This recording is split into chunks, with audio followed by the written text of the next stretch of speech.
Assalamualaikum warahmatullahi wabarakatuh. Perkenalkan, nama saya Muhammad Haji Afani Maldini. Saya di sini akan mempresentasikan tugas kelompok dari mata kuliah Komunikasi Data dan Jaringan Komputer. Di sini ada empat orang di kelompok saya. Yang pertama ada saya sendiri, dan kedua ada Aan Setiawan, yang ketiga ada Irjen Busrayan, dan yang keempat ada Ivan Marson. Lalu soalnya ialah tugas sebelum UAS mata kuliah Komunikasi Data dan Jaringan Komputer batas akhir pengumpulan tanggal 29 Juli 2023. Buatlah review paper dengan tema tentang komunikasi data dan jaringan komputer. Jumlah paper yang direview minimal 5 paper dengan komposisi 3 jurnal internasional dan 2 jurnal lokal dengan anggota kelompok 5 orang. Untuk melakukan review boleh menggunakan metode SLR atau Systematic Literature Review atau dengan membuat tabel sederhana dengan format sebagai berikut. Untuk jurnal yang pertama ada jurnal yang berjudul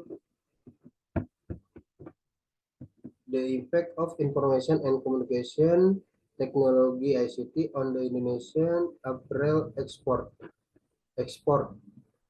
Tujuan jurnal ini adalah penelitian ini bertujuan untuk menganalisis dampak ICT seperti penggunaan telepon seluler dan keterbukaan akses internet serta variabel lain seperti GDP, rear population, dan distance terhadap ekspor pakaian jadi Indonesia ke 10 importir utama selama 10 tahun selama tahun 2010 sampai 2016 dengan menggunakan model panel gravitasi dan metodologi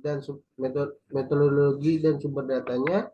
Untuk analisis empiris penelitian ini menggunakan analisis regresi data panel model regresi data panel ekspor pakaian jadi yang dikembangkan untuk tujuan penelitian. Dalam penelitian ini dikembangkan dari model gravitasi Tiemann. Lalu hasilnya, studi ini menemukan bahwa TIK negara tujuan ekspor berpengaruh signifikan terhadap ekspor pakaian jadi Indonesia, sedangkan TIK Indonesia memberikan hasil yang tidak signifikan. Variabel lain yang berpengaruh signifikan adalah PDB.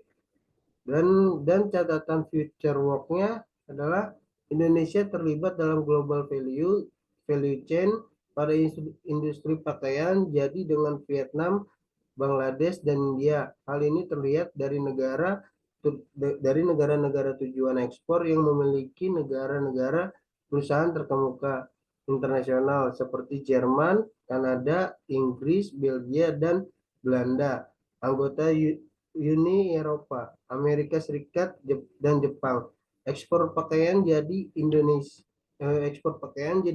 ke Uni Eropa mengalami penurunan signifikan yang merupakan dampak dari kerjasama antara Bangladesh dan Vietnam dengan Uni Eropa terkait tarif impor produk tekstil 0%, sedangkan produk TPT Indonesia masih ditemui tarif impor yang cukup besar. Panel gravity model menunjukkan bahwa variabel GDP dan ICT negara tujuan ekspor merupakan variabel yang menentukan pakaian jadi Indonesia nilai ekspor, sedangkan jarak populasi dan rear tidak signifikan. Ini terkait eratnya hubungan Indonesia dengan sebagian besar negara tujuan ekspor yang merupakan pembeli global dalam GVC. Perusahaan negara ini adalah lead firm yang bertindak sebagai penentu desain, pemberian merek, dan produk pemasaran di negara pemasok global seperti Indonesia. Selanjutnya, pakaian jadi yang diproduksi akan diekspor kembali ke pembeli global. Selanjutnya, nomor 2 akan dibacakan oleh teman saya. Halo. Halo. Halo, selamat malam. Perkenalkan, sebelumnya nama saya Ivan Marson. Di sini saya akan menjelaskan hasil review dari jurnal terbaru Oke, untuk jurnal kedua ini merupakan jurnal internasional yang berjudul Development of Data Communication System and Computer Networking Using Wireless, yang dicetuskan oleh M. Nazarudin Distribution System at 3 by 1 Public Vocational School. Untuk tujuan dari penelitian ini adalah bertujuan untuk menerapkan metode network development life cycle dalam pengembangan infrastruktur jaringan komputer di SMA Negeri 1 Ringgabaya dengan mengadopsi 6 tahap sistematis dari NDLC. Yang penelitian ini bertujuan untuk menciptakan jaringan komputer yang cocok dan sesuai dengan untuk metode dari penelitian ini, yang pertama itu ada Network Development Life Cycle atau yang disingkat dengan NDLC. Yang kedua ada WDS, itu Wireless Distribution System. Untuk sumber datanya itu ada observasi pengamatan langsung dan dokumentasi. Untuk hasil dari penelitian ini menunjukkan bahwa SMK Negeri 1 Ringgabaya, sebuah sekolah kejuruan di mana naungan pemerintah Provinsi Nusa Tenggara Barat telah mengimplementasi topologi berbasis server dan jaringan wireless dengan menggunakan perangkat access point sebagai server untuk melayani komputer klien dengan access point.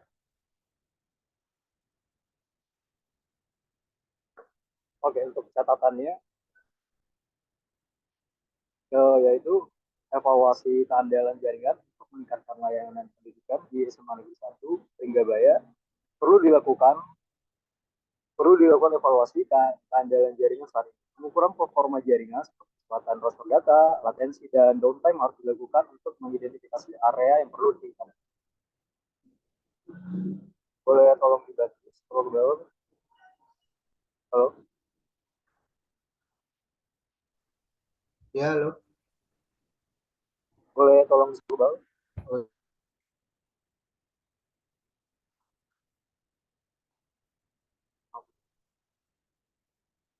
Lanjutan dari catatan sebelumnya, yaitu nomor 2, penyempurnaan manajemen jaringan. Sebagai kelanjutan dari penelitian ini, disarankan untuk menyempurnakan manajemen jaringan. Hal ini mencakup peningkatan keamanan jaringan dengan penerapan firewall dan instruksi, serta pemantauan aktif untuk mendeteksi dan mencegah ancaman keamanan. Poin ketiga, peningkatan layanan teknologi informasi. Dengan melihat bahwa menggunakan teknologi informasi untuk tujuan akademik sudah bagus, langkah berikutnya adalah meningkatkan teknologi informasi, pembuatan portal siswa dan guru, integrasi sistem manajemen sekolah, dan aplikasi mobile dapat memberikan akses informasi yang lebih mudah dan cepat. Boleh di-scroll lagi. Untuk poin keempat, yaitu pengembangan infrastruktur jaringan. Future juga mencakup pengembangan infrastruktur jaringan yang lebih luas dan terpadu. Pengembangan jaringan area luas atau disingkat WAN atau jaringan lokal antar cabang dapat meningkatkan konektivitas antar lokal dan memungkinkan kolaborasi yang lebih baik. Peningkatan kapasitas jaringan dengan pertumbuhan pengguna dan kebutuhan akan data yang semakin besar.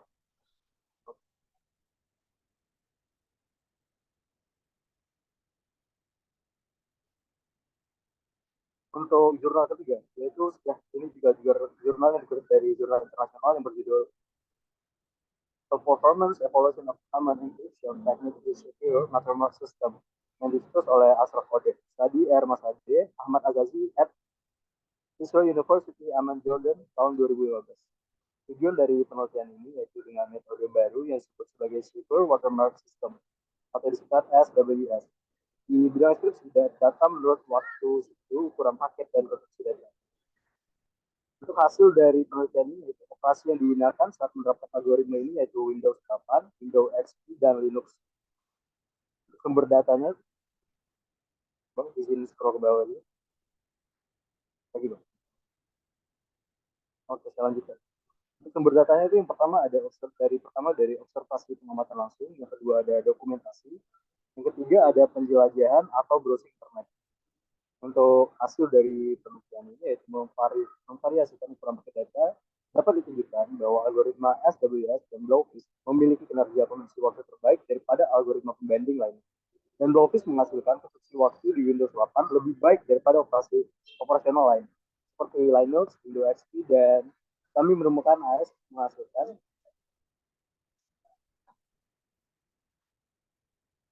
untuk catatan dari penelitian ini, metodologi baru untuk mengurangi konsumsi energi atau daya dari algoritma keamanan dan menerapkan pada LAN nirkabel untuk menyediakan energi yang efisiensi. Nah, mekanisme untuk protokol WLAN 802.11 kami akan mencoba mengganti semua primitif dari algoritma keamanan dengan konsumsi energi yang tinggi dengan konsumsi energi yang lebih rendah sambil menjaga tingkat keamanan masing-masing. Poin kedua, ketika memvariasikan ukuran data, dapat ditunjukkan bahwa algoritma DAS memiliki kinerja kondisi daya yang paling buruk dibandingkan algoritma pembanding lain.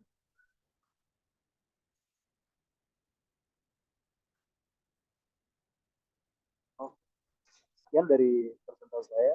Selanjutnya akan dilanjutkan oleh teman saya.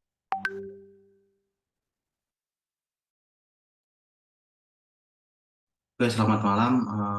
Di sini nama saya Arsiawan. Saya akan melanjutkan untuk rangkuman jurnal nomor 4 dan nomor 5. Masuk ke jurnal nomor 4. Judulnya ini adalah perencanaan sistem jaringan dan komunikasi dari data PT Wira Penta Kencana yang disusun oleh Dina Farawaidah, Devi Dwi Putri Sarifudin di tahun 2021. Tujuan dari penelitian ini adalah sebagai berikut. Yang pertama adalah merancang sistem jaringan dan komunikasi dari PT Wira Penta Kencana. Yang kedua, menganalisa rencana sistem. Yang ketiga, mengembangkan potensi diri serta membuka wawasan pengetahuan baru sesuai dengan bidang yang ditekuni.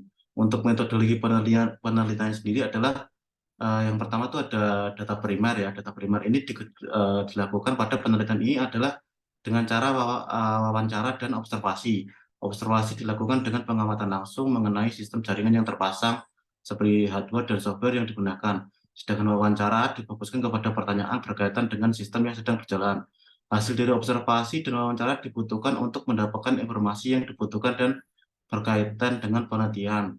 Yang selanjutnya ada data sekunder. Nah, data sekunder ini cara pengumpulannya yaitu dengan mengumpulkan dokumen-dokumen yang berhubungan dengan penelitian, lalu mengidentifikasi permasalahan yang timbul serta menarik kesimpulan tentang permasalahan tersebut dan memberikan solusi.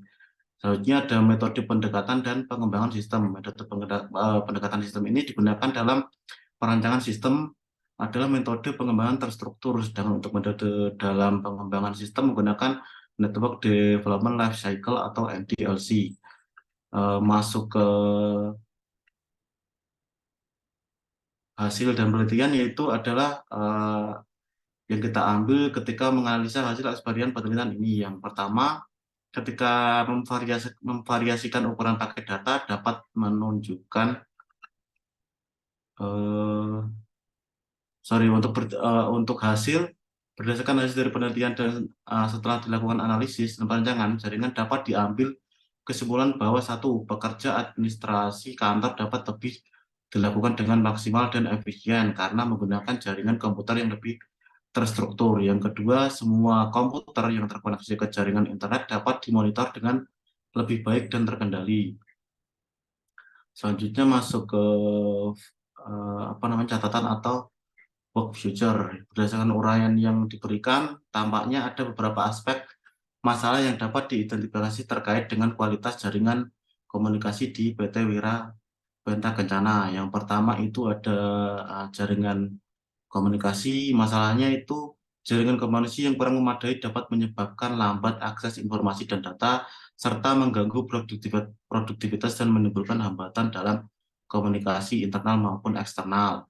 Untuk solusinya, perusahaan perlu melakukan peninjauan mendalam terhadap infrastruktur jaringan komunikasi yang digunakan dan melakukan peningkatan yang diperlukan untuk memastikan ketersediaan dan kehandalan jaringan. Yang kedua, keterbatasan akses informasi. Untuk masalahnya, keterbatasan akses informasi dapat menyebabkan staf dan karyawan kesulitan dalam memperoleh untuk melaksanakan tugas mereka dengan efisien.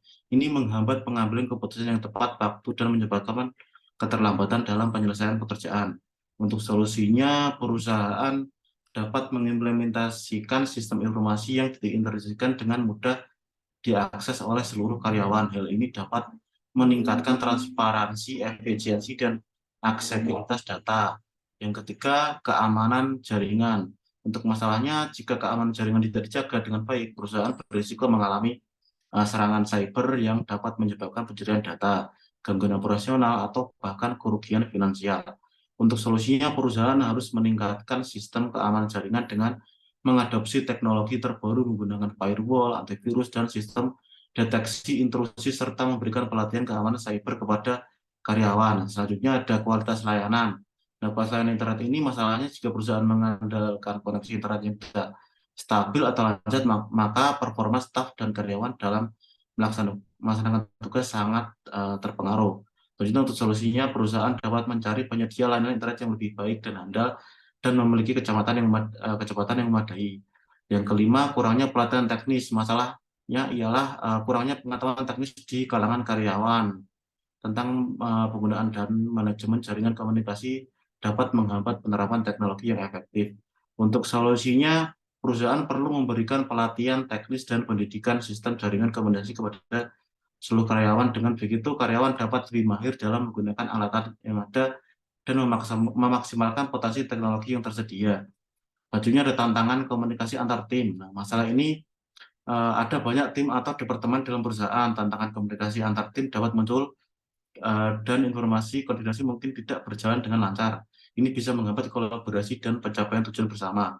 Untuk solusinya, perusahaan perlu menerapkan platform komunikasi yang lebih efektif, kolaboratif seperti grup diskusi, aplikasi pesan instan, atau sistem manajemen proyek. Masuk ke jurnal nomor 5, yaitu judulnya ialah implementasi jaringan komputer pada perpustakaan Bank Indonesia BI Kediri, disusun oleh Lutfi Fitriani dan di Institut Agama Islam Negeri Tulungagung pada tahun 2019. Tujuan untuk dari penelitian ini ialah menganalisis penerapan jaringan komputer pada perpustakaan BI di Kediri. Sedangkan untuk metodenya, penelitian ini dilakukan melalui metode penelitian deskriptif kualitatif dengan jenis studi kasus penerapan jaringan komputer di perpustakaan BI Kediri. Perangkat jaringan yang diimplementasikan di KPW Bank Indonesia Kediri adalah MAN, yaitu Metropolitan Area Network. Jaringan yang diterapkan di perpustakaan Bank Indonesia Kediri adalah LAN, yaitu Local Area Network, yang terhubung dengan pusat jaringan di kantor BI itu sendiri. Penerapan otomatis perpustakaan cukup memadai dengan kegiatan pengolahan ketersediaan opak, layanan sirkulasi, dan laporan perpustakaan. Untuk hasil dari jurnal ini adalah implementasi jaringan di perpustakaan BI Kediri, bahwa perangkat jaringan yang diterapkan di KPW BI Kediri adalah MAN. Jaringan yang diterapkan di perpustakaan BI Kediri adalah LAN, yang dihubungkan dengan pusat jaringan yang ada di kantor BI itu sendiri. Untuk catatan atau work future-nya, yang pertama ada evaluasi kendala jaringan. Poinnya melakukan evaluasi menyeluruh terhadap kendala jaringan yang ada perpustakaan BI untuk mengidentifikasi sumber masalah dan menentukan langkah-langkah perbaikan yang tepat. Selanjutnya meninjau kualitas dan keandalan infrastruktur jaringan termasuk koneksi internet, router, dan perangkat jaringan lainnya. Yang kedua ada peningkatan infrastruktur dan jaringan. Jika diperlukan melakukan peningkatan infrastruktur jaringan seperti mengganti perangkat yang usang atau upgrade kecepatan koneksi internet, serta memastikan peralatan jaringan ini berfungsi dengan baik dan telah diberi perawatan secara rutin. Yang ketiga ada backup dan redundancy. Untuk backup dan redundancy ini mengimplementasikan solusi backup dan redundancy untuk mengatasi kendala jaringan yang memungkinkan muncul di masa depan, membuat salinan data penting secara berkala sehingga data peminjaman dan pengembangan balikan koneksi tidak hilang akibat masalah jaringan. Yang keempat, pelatihan dan penyuluhan. Melakukan pelatihan kepada staf perpustakaan tentang cara menangani kendala jaringan sederhana yang dapat diatasi tanpa bantuan teknis. Selanjutnya memberikan penyuluhan tentang pentingnya menjaga keamanan dan stabilitas jaringan untuk kelancaran proses layanan perpustakaan. Lanjut ke nomor 5, yaitu penyediaan alternatif layanan. Menyediakan alternatif layanan, peminjaman, dan pengembalian koleksi kendala jaringan sedang terjadi seperti penggunaan formulir manual atau catatan sederhana. Memastikan staf terlatih untuk melakukan pendataan secara manual dengan benar. Selanjutnya ada monitoring dan perawatan berkala. Nah, untuk menerapkan sistem monitoring, mengawasi kinerja jaringan secara real time sehingga masalah dapat terdeteksi lebih cepat, melakukan perawatan berkala pada perangkat jaringan untuk mencegah terjadinya kerusakan atau kegagalan. Yang ketujuh, rencana darurat, menyusun rencana darurat untuk mengatasi kendala jaringan yang kompleks atau berkepanjangan. Rencana darurat harus mencakup langkah-langkah yang harus diambil jika masalah jaringan terjadi di luar kendali staf perpustakaan. Selanjutnya ada kolaborasi dengan tim IT, bekerjasama dengan tim IT internal atau penyedia layanan jaringan eksternal untuk membantu mengatasi kendala jaringan yang lebih kompleks. Yang terakhir, memiliki kontak darurat untuk dukungan teknis jika diperlukan. Untuk kesimpulan dan selanjutnya akan dilanjutkan dengan teman saya. Baik, untuk kesimpulan dari beberapa jurnal yang kita kumpulkan, yaitu jaringan komputer telah menjadi solusi yang sangat penting untuk memenuhi kebutuhan manusia dalam pengaksesan data. Jaringan komputer telah mencakup berbagai tingkat skala, dari jaringan lokal kecil hingga jaringan global yang melibatkan pengguna dari berbagai kalangan. Penggunaan jaringan komputer telah berkembang pesat karena mampu memberikan efisiensi, aksesibilitas, dan percepatan dalam berbagai kegiatan, baik di lingkungan bisnis, pendidikan, maupun dalam kehidupan sehari-hari. Salah satu keuntungan utama dari jaringan komputer adalah kemampuannya untuk mengoptimalkan penggunaan sumber daya, baik dalam bentuk dana, tenaga kerja, atau waktu. Dengan jaringan komputer, perangkat keras dan perangkat lunak dapat dibagi dan digunakan bersama, sehingga mengurangi biaya investasi dan pemeliharaan. Selain itu, berkat akses jaringan, orang dapat mengakses informasi dan data dari jarak jauh dengan cepat, meningkatkan produktivitas dan efisiensi dalam berbagai kegiatan. Namun, di balik manfaatnya, jaringan komputer juga memiliki sisi negatif yang perlu diperhatikan.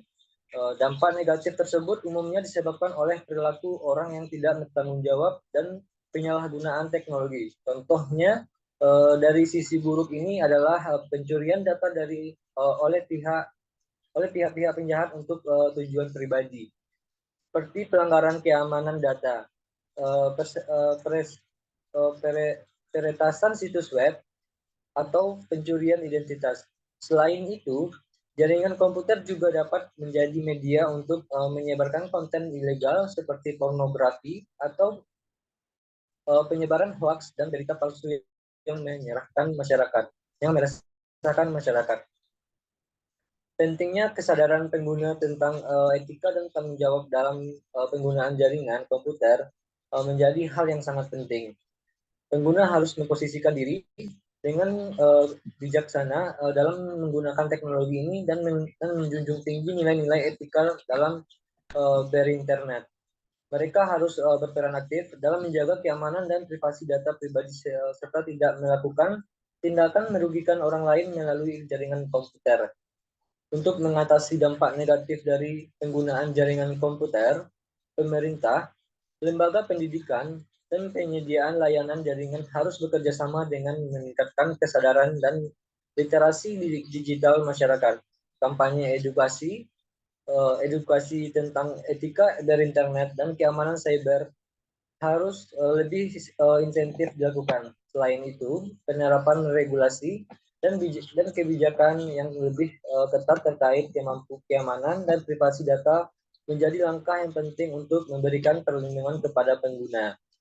Dengan demikian, jaringan komputer memang telah membawa manfaat besar bagi kehidupan manusia, namun kesadaran dan tanggung jawab dalam penggunaan teknologi ini adalah kunci untuk menghindari dampak negatifnya. Dengan pemahaman yang baik tentang etika berinternet dan upaya bersama dalam menjaga keamanan cyber, jaringan komputer dapat terus berkembang sebagai alat yang bermanfaat dan aman bagi seluruh penggunanya. Baik, demikian hasil presentasi kelompok kami yang dapat kami sampaikan. Mohon maaf bila ada kata-kata yang salah. Wabillahi taufiq wal hidayah. Wassalamualaikum warahmatullahi wabarakatuh. Waalaikumsalam warahmatullahi wabarakatuh.